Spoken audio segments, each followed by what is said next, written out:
All right, UPS workers approve a 5-year contract agreement to end their negotiations. Hey, listen, this is the historic, everybody's talking about, the historic pay raise that everybody is excited about these days for these UPS contractors.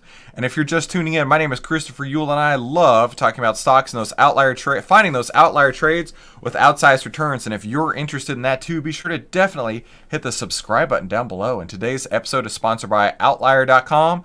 Go to OVTLYR.com to find out why outliers win. Now, taking a look at this, right? UPS workers approve a 5-year contract to end their negotiation. The union represents 340,000 people. That's a huge amount of people. The union represents 340,000 UPS workers, said on Tuesday that its members voted to approve the tentative contract that they reached last month. The Teamsters said that in a statement with 86% of the votes cast. They also said it was passed by the highest vote for a contract in history of the Teamsters at UPS. Of course it would be passed for the highest amount, right? The highest amount. I mean, let's look at it this way, right? Who in their right mind is going to vote against getting a monster pay raise? I know if I'm a worker, I'm definitely voting for that. But think about it from UPS's side. Everything that they do now just got more expensive. If you want to ship a package from Atlanta to LA, right? That just got more expensive, right? Because every person who's touching that along the line, they just got more expensive. This is a great win for the workers. I absolutely admit that. But it's a huge loss for the company.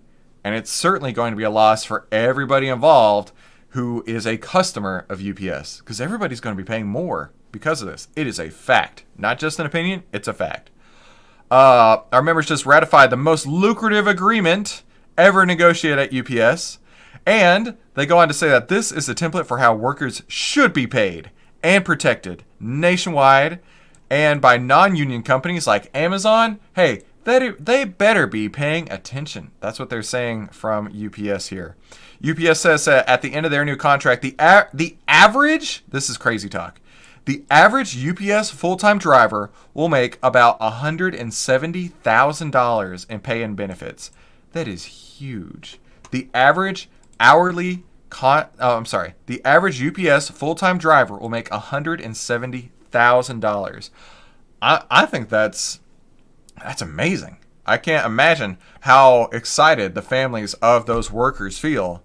But I know that, and granted, I don't know how much it's gone up from, but I can only imagine that they were paying nowhere close to $170,000 in pay and benefits. Which let's say if the raise is 20%, then basically the only way that UPS is going to pay for this, because think of it logically, the only way that UPS is going to pay for this raise is to increase your price on every single thing that you ship. So if you are shipping from Atlanta to LA and maybe it cost $12 before, it's now going to be 20% higher. Or it could even be 30% higher because UPS is thinking, hey, we got to make up for that. We got to increase our margins. Hey, this is a great opportunity to grow our sales and at the same time pay our workers more on the other end. So, I mean, it's just business here, folks. We got to think of it that way. Now, looking at the outlier data for UPS, actually, we got a big sell signal back on August 2nd, and UPS also is sitting right here in the midst of this downside indicator, downside indicator. I would definitely, if I owned any shares in UPS, I would be looking to get out and be holding cash in the meantime. But the stock is rallying about 1% today on the news of the ratification, but as you can see, the UPS stock has been pretty beat up lately. It's gone down, let's see.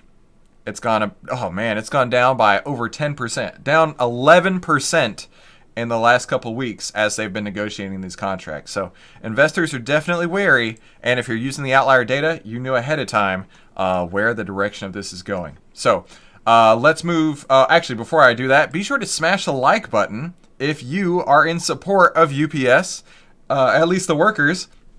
I certainly am not in support of anybody raising prices, but they're going to have to raise prices in order to compensate their workers. So